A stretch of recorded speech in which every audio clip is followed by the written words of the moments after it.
Hermanos, vamos a leer, hoy en este día estaremos continuando con nuestros estudios sobre el libro de los Salmos.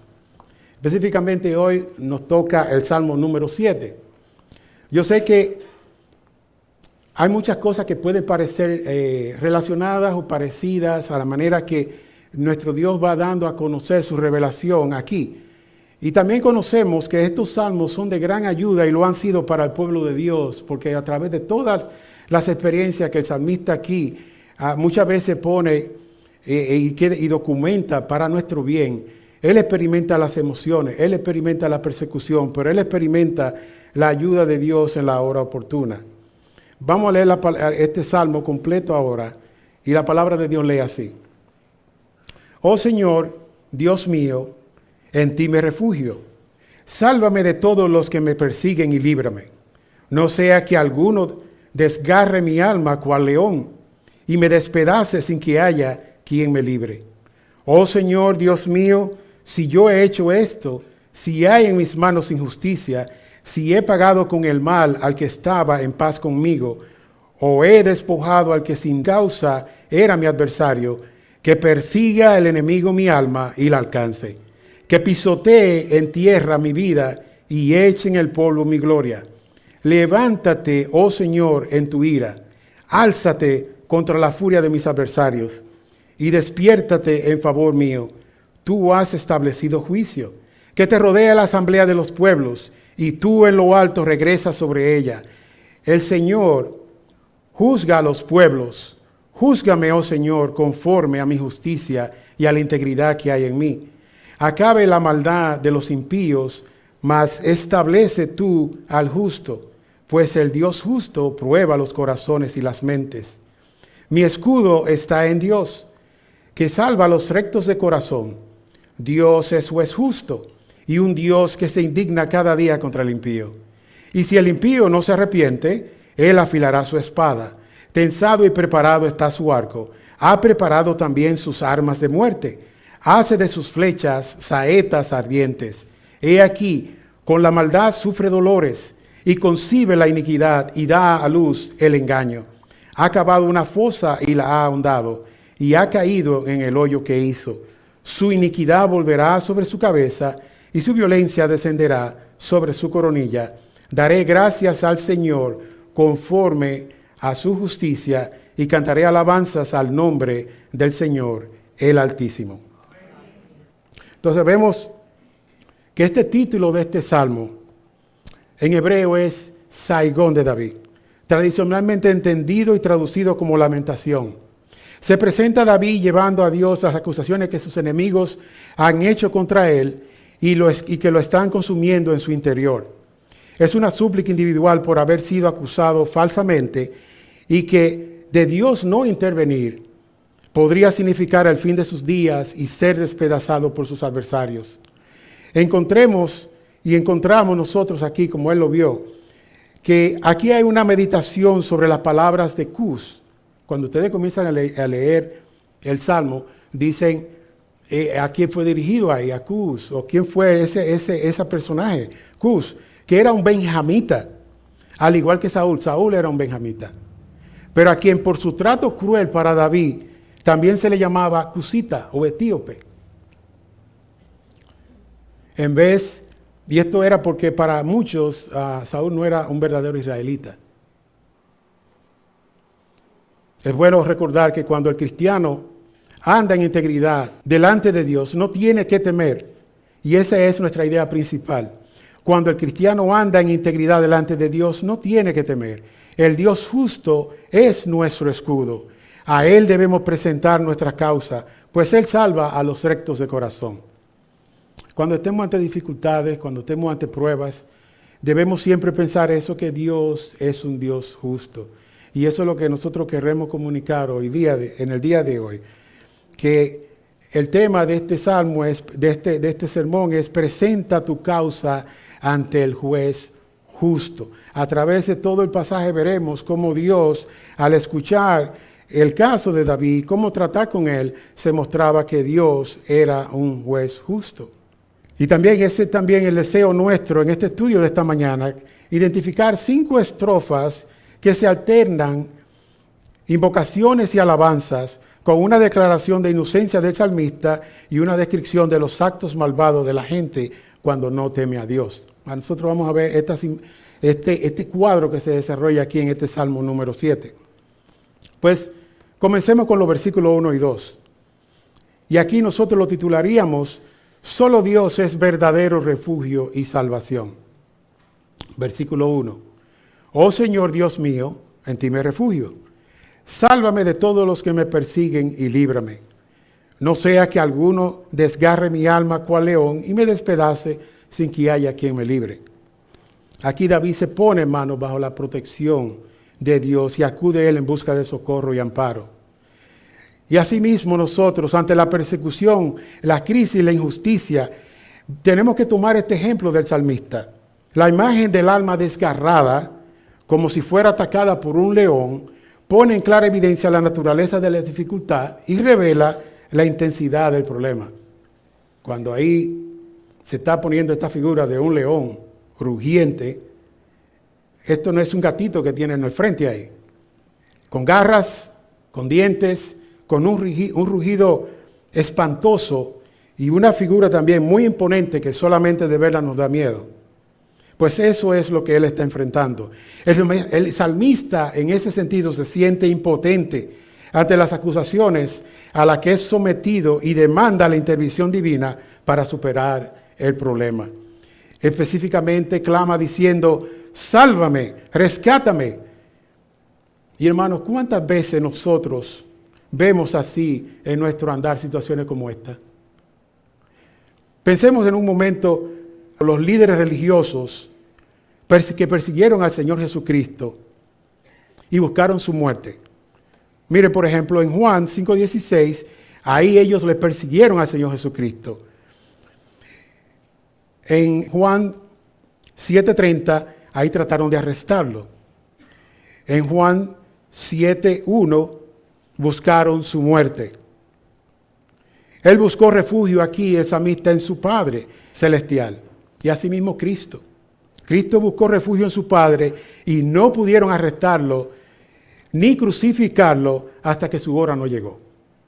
Como dice en Juan 7:30, pues era el plan soberano de Dios que Él fuera a la cruz como el Cordero que quita el pecado del mundo, como nos dice en Juan capítulo 1, versículo 29. Pues entonces, hermanos, clamemos al Señor cuando estemos bajo ataque y en peligro. Él está disponible. Somos la niña de sus ojos y a Él tú le importas. Inmediatamente nosotros pasamos aquí en la evolución de este salmo, en los versículos 3 y 5. Aquí dice la palabra de Dios, oh Señor Dios mío, si yo he hecho esto, si hay en mis manos injusticia, si he pagado con el mal al que estaba en paz conmigo, o he despojado al que sin causa era mi adversario, que persiga el enemigo mi alma y la alcance, que pisotee en tierra mi vida y eche en el polvo mi gloria. Nosotros titularíamos esto de la siguiente manera: asegúrate de que andas delante de Él, a la luz de este pasaje, de esta porción aquí del Salmo 7. La oración aquí en esta parte pone de manifiesto los sentimientos más hondos de una persona que ha sido acusada de forma injusta. Es algo en verdad que conmueve las entrañas. En una ocasión, yo estuve visitando una iglesia y veía a un pastor hablando de la experiencia que había sido cuando recibió acusaciones injustas y no conforme a la verdad, a una oveja que le había hecho mucho bien por muchos años. Y este hombre lloraba porque cambiaron muchas de las cosas y no fue. Pero estas son de las cosas que pueden pasar muchas veces.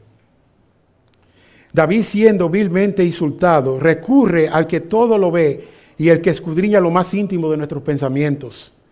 Él pide vindicación ante las calumnias falsas. Este salmo no nos muestra que David aquí él está hablando y está diciendo, pero él está mostrando que tiene una conciencia limpia delante de Dios y confiaba en la justicia y la bondad divina. En las primeras líneas se incluye la plegaria intensa de una persona perseguida y acusada. Una persona que fue acusada injustamente y que suplica a Dios por refugio y protección. En su dolor, David se confiesa inocente y reclama la liberación de quienes le hieren y angustian. Es probable que si nosotros nos viéramos en la misma situación de David, nos preguntáramos, ¿y por qué? ¿Por qué me pasa esto a mí? Si yo estoy obedeciendo a Dios y yo estoy tratando de vivir una vida santa, ¿y por qué me pasa eso a mí?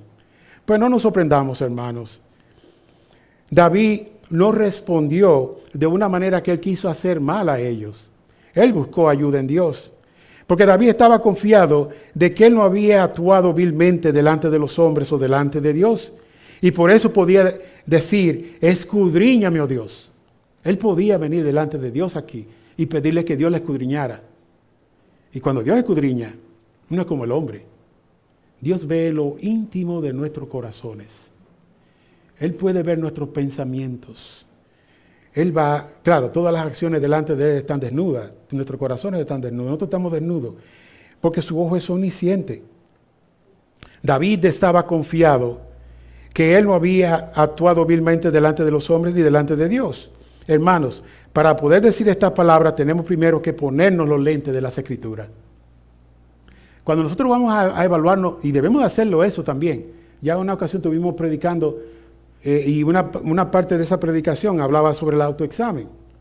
Es saludable, es provechoso para nuestra vida espiritual el autoexaminarnos a la luz de quién se la pregunta, la Escritura, a la luz de las Escrituras, siendo honestos, transparentes y pidiéndole a Dios que Él nos enseñe nuestros pecados, porque hay pecados escondidos y hay pecados de nuestro seno que muchas veces acariciamos y lo guardamos ahí por mucho tiempo, pero tenemos que darle muerte, porque sin santidad nadie verá a Dios.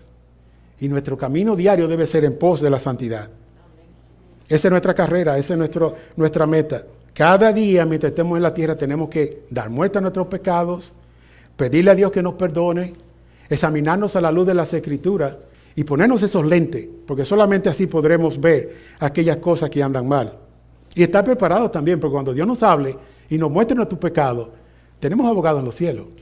No es para nosotros ahora entristecernos, deprimirnos. No, ya Cristo pagó el precio de nuestros pecados. Ya Él nos da aquella libertad que la cual nosotros podemos vivir. Si confesamos nuestros pecados, Él es fiel y justo para perdonarnos y limpiarnos de nuestra maldad. Amén. Y debemos nosotros saber también que nuestros corazones son engañosos. Y podemos tristemente estar confiados en un corazón que es duro, que no es sensible a las verdades del Evangelio. Es por esto, como dice el proverbio, hay un proverbio ahí que dice en Proverbio 26, muchos proclaman su propia bondad, pero hombre de verdad, ¿quién lo hallará? Si seguimos viendo el progreso de este salmo, David está listo a ser examinado por Dios. Él conocía los mandamientos y se deleitaba en ellos. Y hay muchos otros salmos que a través, si ustedes lo van a leer y a estudiar, ustedes van a ver lo que era la vida de David. Si siguen más adelante y encuentran el Salmo 19, que es un salmo precioso, que habla de la ley y habla de cómo él apreciaba y amaba y se refería a la ley de Dios. Y decía que es más deleitosas que el destilar de la miel del panal. Y que en guardar esa ley hay gran recompensa, hay gran galardón. También en el Salmo 119 que habla de que cuánto amo tu ley, es ella mi meditación de día y de noche. Nosotros debemos estar en ese sentido, imitando aquellas cosas que David hacía en la práctica de su vida. Y es en ese contexto histórico en el que se desarrollaba la vida de David. Pues pidámosle al Señor que nos examine a nosotros. Porque David se deleitaba en Dios. Y él sabía que su ley era perfecta. Él era fiel y sus juicios verdaderos, todos los juicios de Dios son justos. Aquí David hace una afirmación de inocencia. Él viene presentando su caso.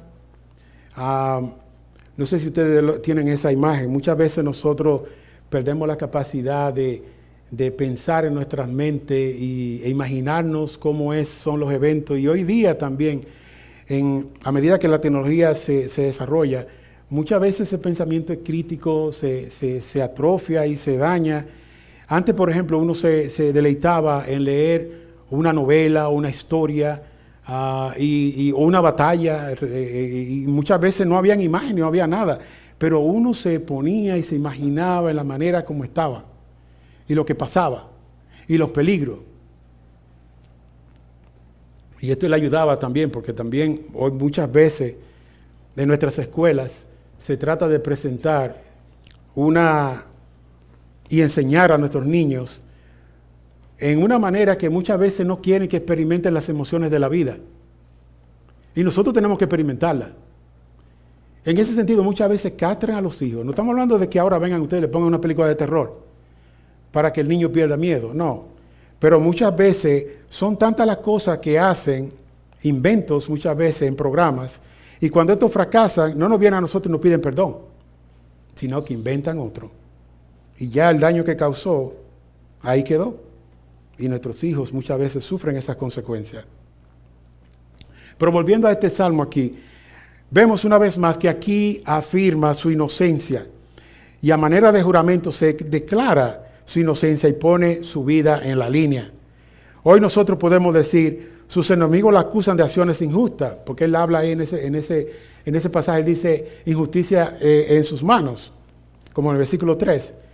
Ellos claman, esos enemigos, que él ha hecho daño a sus amigos y ha tomado ventaja. Muchas veces la gente cuando ve estas acciones así, de que hay hombres que tienen amigos, pero abusan de esa amistad y se aprovechan de ellos y abusan de ellos. Esa no es la mejor imagen de una persona. Pero ellos lo acusan ahí de abusar y tomar ventaja de su poder y de su influencia para hacer daño a aquellos que eran cercanos a él. Pero David, fundamentando su condición de inocencia, aquí el salmista indica que si en verdad fuese culpable, que el enemigo le alcance y le pisotee y que hiera su honra. Si él lo merece, él no tenía miedo de enfrentarlo si él lo mereciera. Pero él sabía el Señor conocía su situación y que él no estaba haciendo esas cosas de las que se le acusaba. Y que Dios era el juez delante del cual podía venir a traer sus acciones. Si ustedes no saben muchas veces cómo funcionan las cortes, cuando sucede un crimen, normalmente el área del crimen es aislada. Le ponen cinta, por eso que no permite que nadie entre, porque contaminan el área, porque el área del crimen habla. Pero en el caso aquí de David, no es como en el caso de una investigación humana, porque delante de Dios, si Dios es el Dios perfecto y es el Dios omnisciente, Él conoce todas las cosas. Él no tiene ningún problema de venir y traerlo delante de Dios. No es conforme a las cortes humanas, pero en las cortes humanas tienen que reunir evidencia suficiente para una condena. Si no hay evidencia, pues probablemente no haya condena.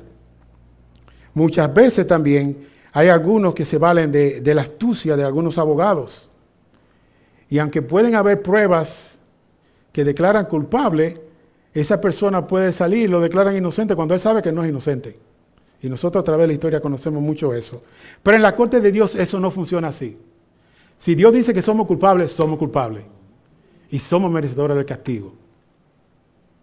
Porque el pecado de uno, los muchos fueron hechos pecadores. Pero por la muerte de uno, ahí es la parte buena, que nosotros somos salvos por la muerte de Cristo. Cuando nosotros escudriñamos nuestros corazones, tenemos pecados que tenemos que darle muerte. Hermano, no entretengan esos pecados. No se conformen a este mundo. Tenemos que tener mentes espirituales, pero también vida santa. Y eso quiere decir que nosotros conduzcamos todos nuestros asuntos, todos nuestros planes, a la luz de los lentes de Dios y de su palabra. Y que no tengamos nada de qué avergonzarnos. Y que si nos pidieran cuenta, pudiéramos hacer lo mismo que está haciendo ejercicio que está haciendo David aquí. Abogado él tiene en los cielos. Él conoce dónde él puede acudir, una corte y un juez que será imparcial y que aplicará justicia santa y divina. Nosotros no debemos desconfiarnos porque, por ejemplo, como dice Jeremías, capítulo 17, versículo del 9 al 10, dice, más engañoso que todo es el corazón y sin remedio, ¿quién lo conocerá?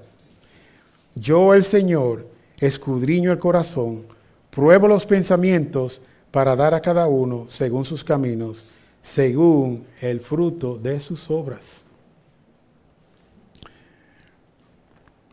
En la antigüedad también, hermanos, se pensaba que una persona culpable no se atrevería a orar y profesar su inocencia, así como lo hizo David. O sea, que para ellos también, en ese tiempo que estaban ahí, eso no era costumbre.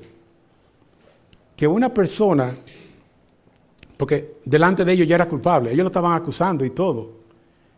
Ellos no aceptaban, eso no caía en el registro de ellos, de que una persona profesara o se atreviera a venir a la corte a profesar su inocencia, así como lo hizo David.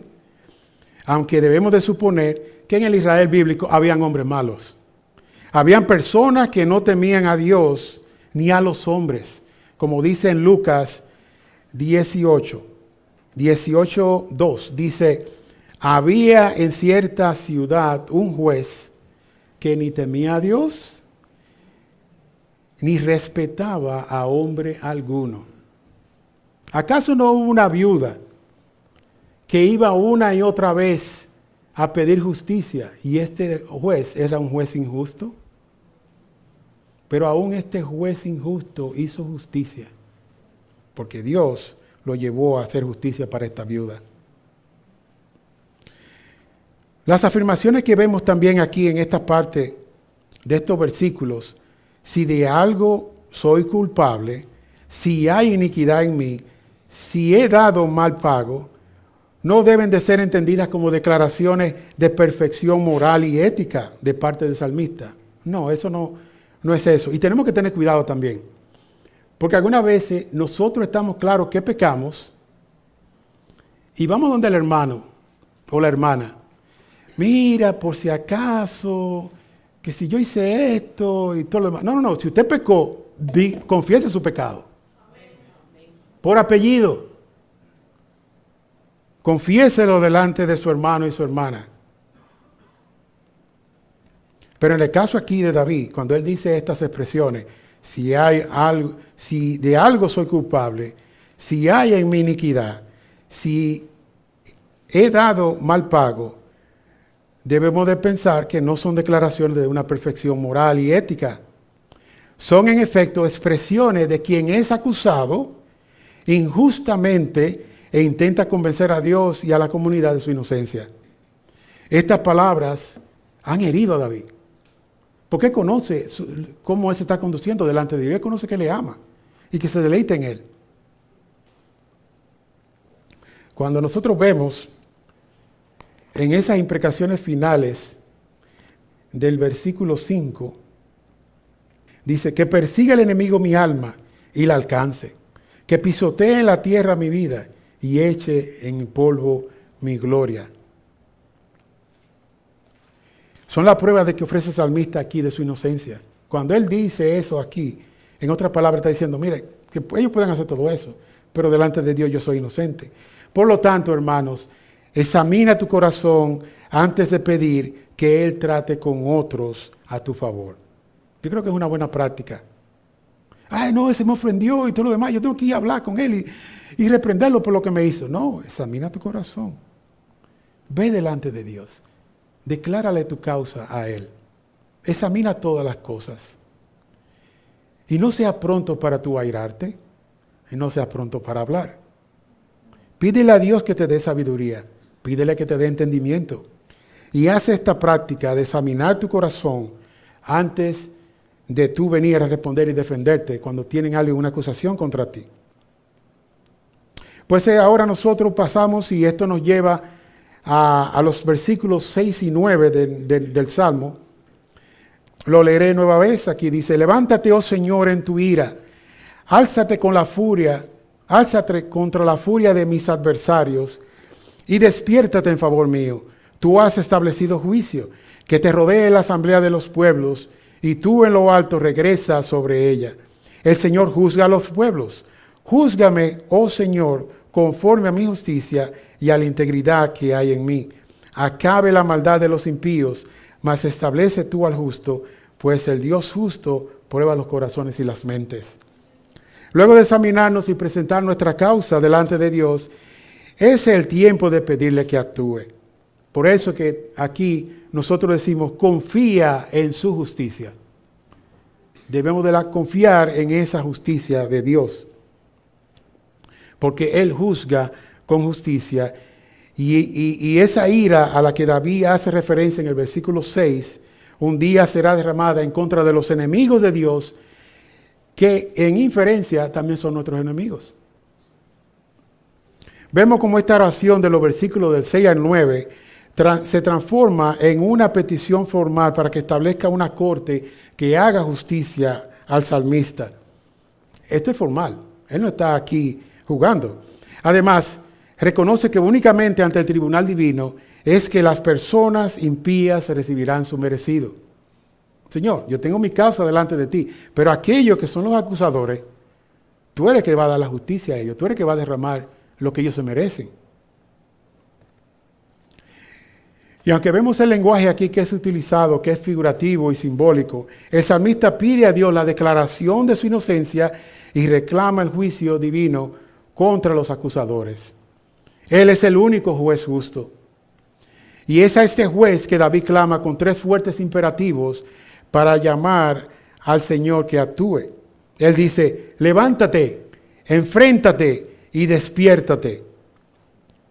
También cuando nosotros vemos la versión de la Biblia, la versión de la Biblia de Nueva Versión Internacional, dice que en el texto hebreo ahí se añade también un mandato más, que Él manda o declara el juicio. Él pide a Dios que manda tu juicio, oh Dios. Decláralo. Esta palabra y esta fraseología que usa aquí David revela la urgencia de la petición y el tono de la impresión. Como él continúa ahí, porque a esta gente le están haciendo injurias. Y hay mucha injusticia también en sus declaraciones. Y se da la impresión, si el pueblo está observando, y muchos están observando esta situación, pueden pensar que Dios ya sea que sea impotente, o que está detenido, o está silente. O sea, Él se quedó callado. Muchas veces una persona puede apelar a nosotros ante un evento que nosotros podemos tener conocimiento y quizás defender a esa persona. Y nosotros podemos estar silentes. ¿Y qué quiere decir? Dejamos a esa persona ahí que no fuimos aquellos testigos fieles. No fuimos aquellos que pudieron defender su causa. Porque ya que hayamos sido testigos oculares de un evento. Pero en el caso esa era la impresión que se podía dar con respecto a Dios. Pero también este lenguaje que se utiliza aquí es un poco... es una oración también con un lenguaje un poco militar y jurídico. Porque estamos hablando de una corte aquí. Pero porque también los eventos que nos recuerda. Cuando él dice levántate, en Números, capítulo 10, versículo 35, es como un grito de guerra que se incentiva el coraje y fomenta la lucha. Cuando un ejército va a la guerra, el que está al frente del ejército, tú no estás con una vocecita, mire, vamos a ver si nosotros podemos vencerlo en aquella esquina allí, pero si no, el que está dirigiendo un ejército tiene que tener una voz de mando, tiene que tener una voz que dé seguridad a las tropas que están delante de él. ¿O acaso no se tocaban trompetas también que animara a un ejército? ¿Acaso no se hacían marchas? Cuando se toca una marcha, no estamos hablando de una canción romántica y poética, estamos hablando de una música que va a llevar a aquellos a estar listos, a estar preparados, inclusive a vertir su sangre, a dar su vida por una causa. Nosotros también, los guerreros del Señor, debemos fortalecer las rodillas endebles y levantémonos en pos de nuestro Rey y Señor. Cuando nosotros tengamos que pelear esas batallas, tenemos que pelearlas y no podemos ser débiles, ni cobardes tampoco. De la misma manera, ese término álzate es una expresión que también es sinónima, que genera la misma reacción de valentía y entusiasmo.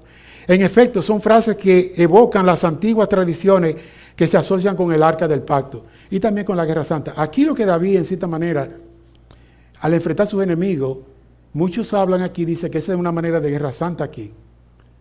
Porque estos hombres, hablando era de Cus, eran enemigos. El mismo Saúl, decían que no era en cierta manera en su conducta que era un israelita, sino que era un benjamita. Y odiaban a David. Entonces, esta oración aquí del Salmo, en esta parte del Salmo, revela además un particular entorno aquí, que todos los pueblos se reúnen y se reunirán alrededor del Señor para ser juzgados en justicia y equidad. Habrá un día que todas las naciones se presentarán delante de Dios y serán juzgados. Bueno es ver que aquí el salmista no fundamenta su defensa en que es perfecto, sino que él es íntegro. La integridad va muy unido a lo que es la santidad, nuestro correr en santidad. Alguien expresaba que en una ocasión, no sé si la historia es verídica, pero hablaba de cómo había un señor japonés que estaba en un hotel con su señora, con una señora. Y ese japonés pidió una pizza. Pide la pizza y le llevan la pizza al cuarto, pero en vez de una pizza hay como $2,000. Y él abre su caja y ve que no está la pizza. Y le dice a la esposa, mira lo que pasó. Aquí no está mi pizza. Y la esposa le dice, no te preocupes, ese dinero es de nosotros. Ordenemos otra pizza y aquí tenemos todo el resto del dinero para nosotros seguir nuestro tiempo. Dice, no, yo quiero mi pizza. Bajó al lobby y va a donde el que está atendiendo el lobby. Mire, yo pedí una pizza y aquí lo que me traen es un dinero en la caja de la pizza. Dice, no, pero mire, lo que usted no sabe es que hay una promoción y están haciendo un estudio también. Pero ahora eso es un premio para usted. Cójalo y gracias por usted participar. Y ahora ordene la pizza y bueno, y siga su vida. Y él dice, no, que yo quiero mi pizza. Pero la conversación entre el que está atendiendo el lobby y ese japonés se está poniendo caliente. Más personas están acercándose y están viendo. Dice, no, que mire, es que hay un programa ahora y usted va a salir en la televisión porque es que esto es inusual. Un hombre tan honesto así, que ahora no quiere ese dinero y lo que quiere es una pizza. Eso hay que publicarlo para que la gente lo vea. Y viene para acá un canal de televisión porque nosotros queremos que el mundo lo vea a usted. Cuando la conversación sigue calentándose y el hombre continúa en su negativa, él se le acerca a la luz de que ya se está hablando mucho de él y se le acerca al que está atendiendo al lobby y le dice, mire, lo que pasa es que yo no quiero que mi esposa vea por la televisión que yo estoy comprando la pizza en un hotel. Entonces, ¿qué pasa? ¿Fue ese hombre íntegro? No, claramente. Quizá la persona del lobby estaba alabando su honestidad, ¿verdad? En cierta manera fue honesto. Pero no, este hombre tenía otra historia. Y qué pena que estas cosas pasan, porque muchas veces así de sutiles podemos nosotros caer en estas cosas. Tenemos que andar delante del ojo de Dios que escudriña todas las cosas. Tenemos que ver toda nuestra vida a través de los lentes de la palabra de Dios. Y nuestras acciones deben de apoyar lo que nosotros vemos y lo que Dios demanda de nosotros. Pero en las Escrituras, por ejemplo, nosotros vemos un claro ejemplo de integridad. Miran a Job, capítulo 1, versículo 8. ¿Qué dice la palabra de Dios? Dice, y el Señor dijo a Satanás, ¿te has fijado en mi siervo Job? Porque no hay ninguno como él sobre la tierra, hombre intachable y recto, temeroso de Dios y apartado del mal. Ese es un hombre íntegro ahí. Así también nosotros debemos procurar ser hallados ante los ojos de Dios. Quiera que esto sea algo también que domine en nosotros. y no conformándonos a este mundo, pero en nuestra carrera en pos de la santidad, que ya cuando tengamos que decidir situaciones así, cuando tengamos que pensar, siempre el primer referente sea Dios y su palabra. Si Él nos manda, lo hacemos. Si no nos manda, no lo hacemos. Esto nos lleva a nosotros a nuestros siguientes versículos de 10 al 16, donde lo titulamos Escúdate y espera en Él, a la luz de lo que se nos dice aquí.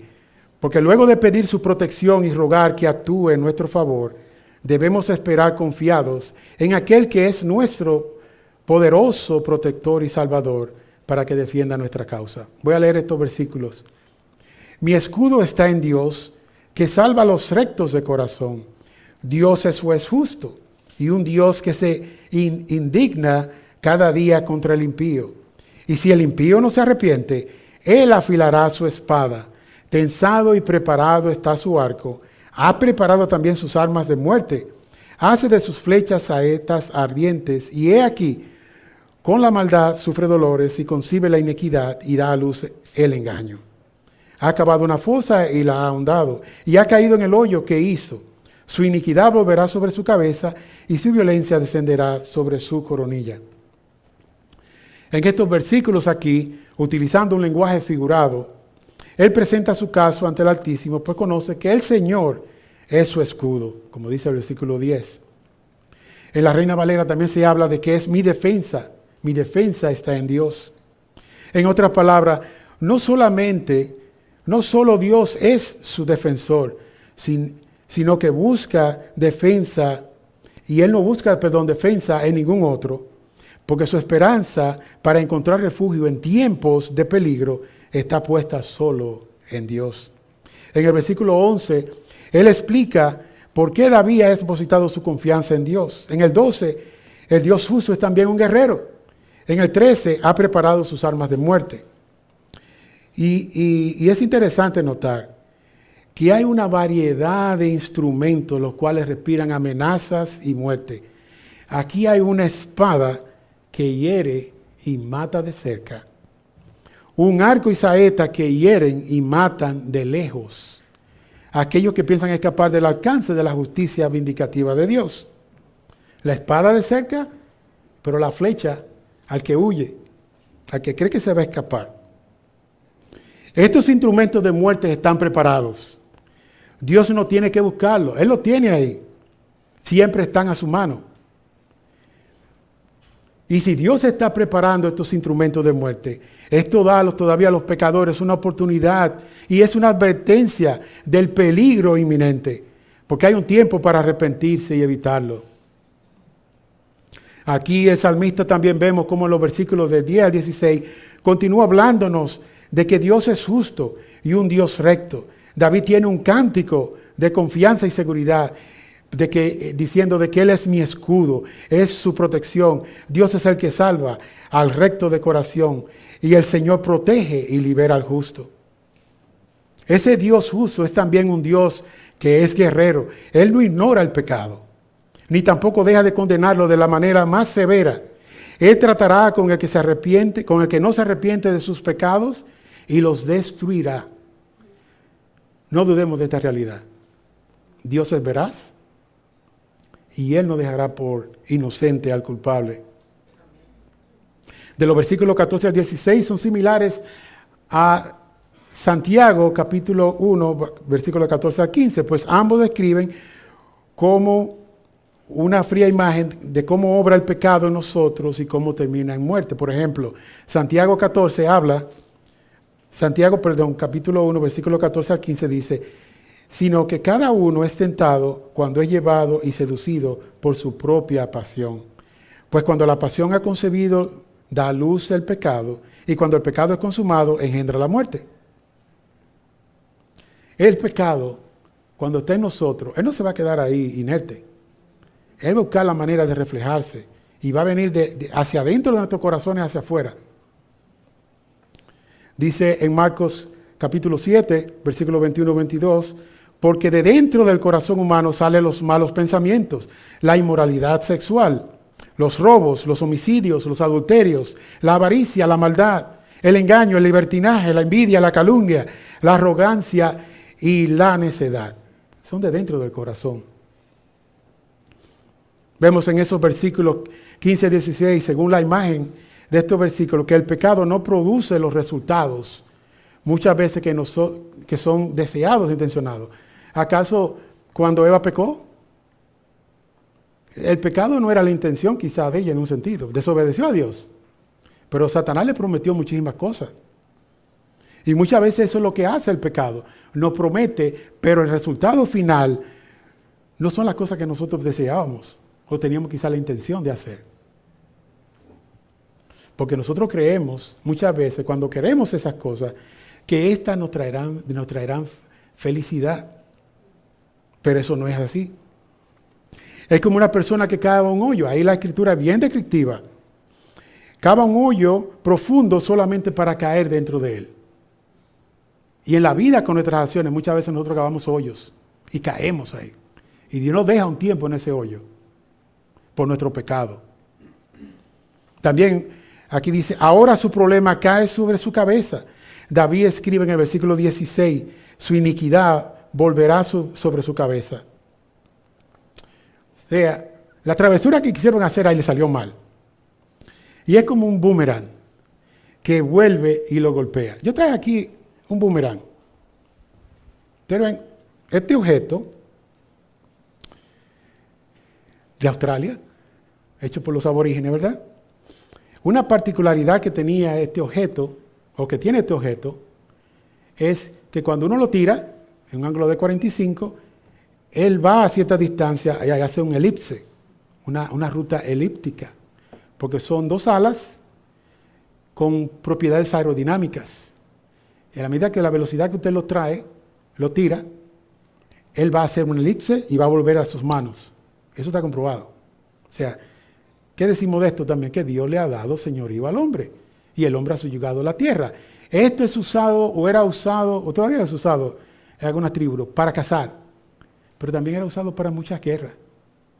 O sea, yo no voy a usar esto ahora para despertar a alguno que esté durmiendo. No. O yo tengo un problema y le voy a tirar el boomerang.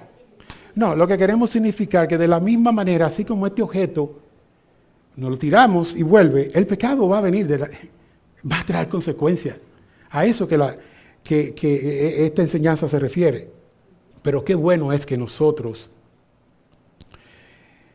la obra que hace Dios, con aquellos que desean hacernos mal. ¿Por qué? Mire lo que pasa. Él redirige las consecuencias del pecado alejándola de nosotros y volviéndola en contra de aquellos que desean hacernos mal. Eso es algo maravilloso. Por eso que nos dice, mía es la venganza, yo pagaré, dice Jehová.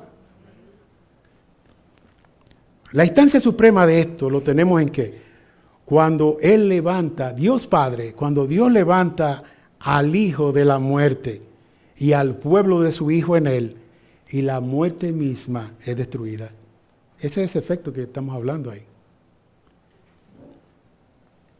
Pues ya esta parte final llegamos ya al versículo 17, donde aquí un versículo especial, pero lo titulamos aquí de que alábale en todos tus caminos. Es una razón de alabar a Dios.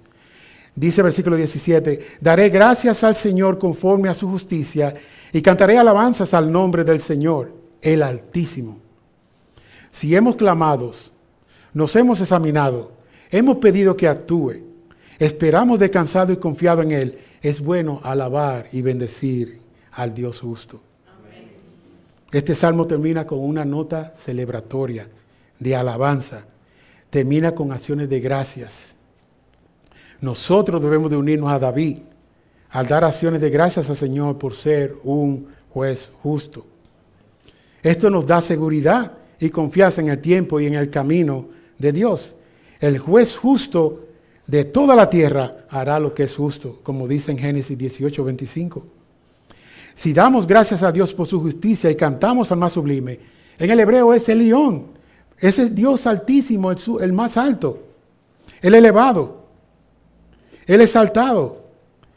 Se utiliza en el Salterio no solo en relación al nombre divino, sino para referirse a Dios de forma independiente, como lo dice el Salmo 9, versículo 2 y también el 91:1. Dios es mayor que los enemigos del salmista. Y cantar el nombre del Señor es reconocer esa capacidad extraordinaria de triunfo y victoria en la adversidad. Eso es lo que nosotros, y el salmista ahí declara.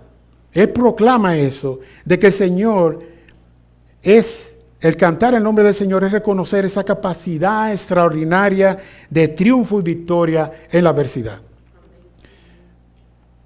El Salmo 7 es una oración a Dios para ser liberado de los ataques injustos de los enemigos. Y con ese importante tema, creyentes de muchas generaciones han encontrado apoyo y sostén en la crisis de la vida. Qué bueno que podemos tener esa imagen de un Dios que es un refugio. Y un Dios que no solamente es un refugio, sino que es un Dios que triunfa en la guerra, triunfa en la batalla. Es el que nos da aliento y nos llena también de esperanza. Particularmente las personas que han sido acusadas y juzgadas de manera injusta descubren en esta oración un particular sentido de seguridad, pues reconocen que únicamente Dios les puede ayudar a mantenerse intactos, ilesos, santos en el medio de la dificultad y les puede apoyar para superar el problema. Bueno es entonces que nosotros alabemos y demos gloria y honra a nuestro Dios, porque no hay ninguno otro como Él. Él es el creador de cielo y tierra. Este es el Dios que nosotros alabamos, nuestro Señor y Salvador Jesucristo. Amén. Dice en Apocalipsis 19:6, y en su manto y en su muslo tiene un nombre escrito, Rey de Reyes y Señor de Señores. Quiero que nosotros reflexionemos en muchas de estas cosas que hemos expuesto en esta mañana. Y a manera de pregunta, tengo unas cuantas cosas aquí que quisiera comunicarle. Dice, muchos de los salmos se levantan de situaciones de peligro, problemas o persecuciones. ¿Qué nos enseñan estas ocurrencias en los salmos para vivir en este mundo donde sufriremos persecuciones y vejaciones? ¿Estamos primeramente presentando nuestra causa al Dios justo? Segundo, ¿cómo cambia nuestra relación con el Señor cuando clamamos a Él en medio de peligros? ¿Nos llenamos de un temor que nos paraliza y no nos lleva a clamar a la fuente correcta?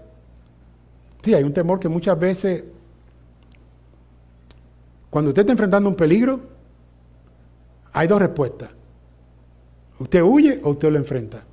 En inglés, you fight or you flight. O sea, tú huyes o peleas. Entonces nosotros debemos de venir delante de Dios en el medio. ¿Cómo respondemos? Ya espero que también piensen y mediten cómo responder esto a la luz de lo que hemos estudiado.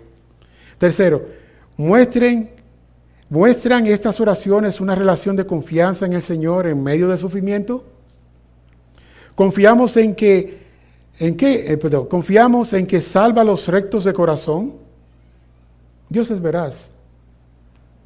Cuarto, ¿por qué debemos examinarnos a nosotros mismos al pedirle a Dios que trate con nosotros? Y espero también que se puedan, cuando ustedes mediten en estas cosas, puedan responder y ya tengan esa respuesta en sus corazones. Entonces, a manera de conclusión, es importante cuando uno lee la Escritura, memoriza las Escrituras, medita en las Escrituras, pero también la aplica. Porque si la leemos y eso no tiene un efecto en nosotros, tenemos que llenar nuestros corazones de la palabra de Dios. El marco para nosotros funcionar espiritualmente viene dado por las Escrituras que Dios nos da su palabra. En ahí tenemos la manera que Dios quiere, como es revelado a nosotros, que vivamos en esta vida. Entonces, primero, no olvidemos, hermanos, que solamente en Dios encontraremos refugio y protección. En ningún otro hay salvación. Solo en Dios encontraremos nuestro verdadero refugio. Los cristianos somos bendecidos al conocer que Dios es nuestro Padre y el guerrero que pelea por nosotros. A manera de conclusión también, ¿está tu conciencia limpia? ¿Ha sido tu entendimiento renovado con la buena voluntad de Dios, que es agradable y perfecta, no conformándote o adaptándote a este siglo? Como dice Romanos 12:2. Y no se adapten a este mundo, sino transfórmense mediante la renovación de su mente, para que verifiquéis cuál es la voluntad de Dios, lo que es bueno, agradable y perfecto. También nosotros debemos de examinarnos a nosotros mismos. Y la mejor manera de hacerlo es examinando nuestras vidas, es decir, nuestras motivaciones, nuestros pensamientos, nuestras acciones, esas cosas que hacemos o dejamos de hacer a la luz de las Escrituras. Muchas veces pecamos también por no hacer lo que sabemos que tenemos que hacer. Como dice en 1 de Juan, capítulo 2, versículos 3 y 4. Y en esto sabemos que hemos llegado a conocerle, si guardamos sus mandamientos. El que dice, yo he llegado a conocerle y no guarda sus mandamientos, es un mentiroso. Y la verdad no está en él. Pero a ti, amigo, que tú nos escuchas y que no conoces a Cristo, hay una ley que te condena. Todas las evidencias te acusan y exigen un veredicto. Aquí no como el juez, que tiene que llamar testigos y documentación y todas las evidencias que hay. No, ya tú estás castigado aquí, ya tú estás condenado. Aquí no hay otra oportunidad. Si tú no usas aquella manera que Dios quiere que tú te acerques a Él ahora. El único que puede cumplir y pagar los requerimientos de la justicia de Dios es Cristo. Porque la condena será irrevocable y será horrible tu condición. Quizá te refugias en la falsa esperanza de que no hay Dios. Dice el necio en su corazón, no hay Dios. Pero él lo dice eso en su necedad. Y quizás te refugias tú también en la falsa esperanza de que no, diciéndote que no hay Dios. Por eso vives no dándole gracias ni reconociéndolo en tus caminos. Pero piensa por un momento la posibilidad de que estás equivocado. Y que si cuando partas de este mundo solo te espera juicio y condenación sin oportunidad de volver a empezar. Piensa en eso. Pero todavía hay oportunidad. En el Evangelio hay perdón y libertad. Cristo es el que paga el precio. Y a nosotros, hermanos, no temamos ante las adversidades que nos acechan o se avecinan. Esa expresión de no temas en las Escrituras se repite muchísimas veces. Y eso nos debe nosotros aquietar, dar tranquilidad, traer paz. Dios nos dice a nosotros, no temas. David temía por su vida. Y aun cuando Dios le había dado promesas, Dios le dio promesas a David. ¿Y qué le había dicho? De que su casa y su reino durarían para siempre delante de él. Y que su trono quedaría establecido para siempre. Eso se lo había dicho, prometido Dios a David. Entonces, el deber ahora de él era no temer. A Abraham, Dios le había prometido un hijo y ahora se lo pide en sacrificio. No temas. Cuando nos envuelve el temor, recordemos que Dios ha cumplido todas sus promesas y ha sentado en el trono a un rey inconmovible, eterno, el que es el principio y el fin, y que ha de venir por un pueblo que ya Él compró. Él se alza y se despierta a nuestro favor. Cuando somos falsamente acusados por los hombres, es un gran consuelo si nuestra propia conciencia nos absuelve. Eso es algo, una bendición. Para llegar a ese punto, nuestra conciencia tenemos que alimentarla y tenemos que enseñarla. Y no podemos dejar vivir en pecado, porque entonces la conciencia se puede cauterizar. Y cuando pase juicio, no lo va a hacer de una manera que nos va a ser provechosa a nosotros. Por eso esa conciencia tenemos que alimentarla con la palabra de Dios. Pero aún haciendo estas cosas, ahí nos radica nuestra confianza, sino el andar a la luz de todo el consejo de Dios. Por eso sabemos que estamos nosotros en Él, porque guardamos sus mandamientos. Tenemos que tener presente que la vida cristiana no está desligada de la obediencia.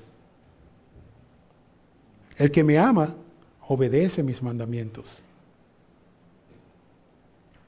Y nosotros obedecemos no para ganarnos su favor, ni para ganarnos la salvación. Es porque es un deber que tenemos. Agradamos a Dios al obedecerle y le adoramos también con nuestra obediencia. Porque nosotros hemos sido comprados por un precio grande, el precio de la sangre. Y ya no pertenecemos nosotros a nosotros mismos. Hermanos, la batalla es recia y debemos estar preparados y equipados como guerreros del Señor Jesucristo. Debemos de vestirnos de toda la armadura de Dios. El mal avanza de manera exponencial. No temamos, pues como dice Romanos 8, y en eso termino, dice, si Dios es por nosotros, ¿quién contra nosotros? El que no escatimó a su propio Hijo, sino que lo entregó por nosotros, ¿cómo no nos dará también con Él las demás todas las cosas? ¿Quién acusará a los escogidos de Dios? Dios es el que justifica. ¿Quién es el que condenará? Cristo es el que murió, más aún, el que también resucitó, el que además está a la diestra de Dios, el que también intercede por nosotros. ¿Quién nos separará del amor de Cristo? ¿Tribulación o angustia? ¿Persecución o hambre? ¿Desnudez o peligro? ¿Espada? Como está escrito, por causa de ti somos muertos todo el día. Somos contados como ovejas de matadero. Antes, en todas estas cosas, somos más que vencedores en medio de aquel que nos amó. Por lo cual estoy seguro de que ni la muerte, ni la vida, ni ángeles, ni principados, ni potestades, ni lo presente, ni lo porvenir, ni lo alto, ni lo profundo, ni ninguna otra cosa creada nos podrá separar del amor de Dios que es en Cristo Jesús, Señor nuestro. Amén. Pues oremos, hermanos.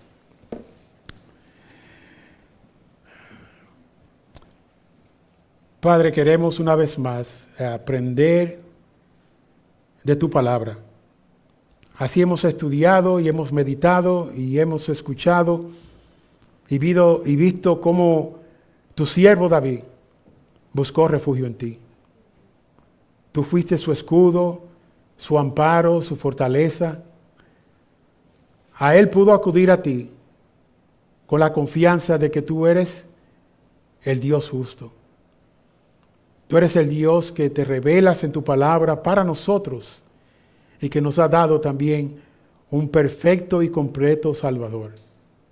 Gracias te damos, Señor, por tú tener misericordia de nosotros, por aún en este día también mantenernos en tu redil y darnos la luz que sobrepasa todo entendimiento, aquel glorioso evangelio de Cristo para nuestra salvación.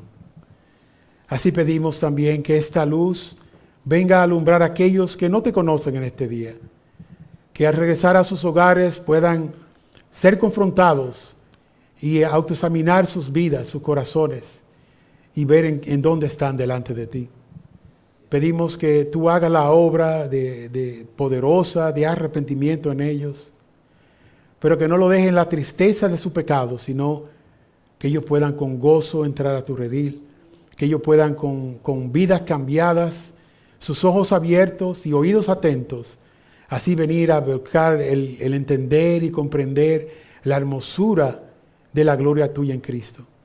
Padre, una vez más, ayúdanos porque somos débiles, perdona nuestros pecados. Te rogamos que tú en tu gracia utilices este mensaje para la edificación nuestra. Y recibe nuestra adoración, recibe nuestras acciones de gracias que elevamos a ti en Cristo. Amén.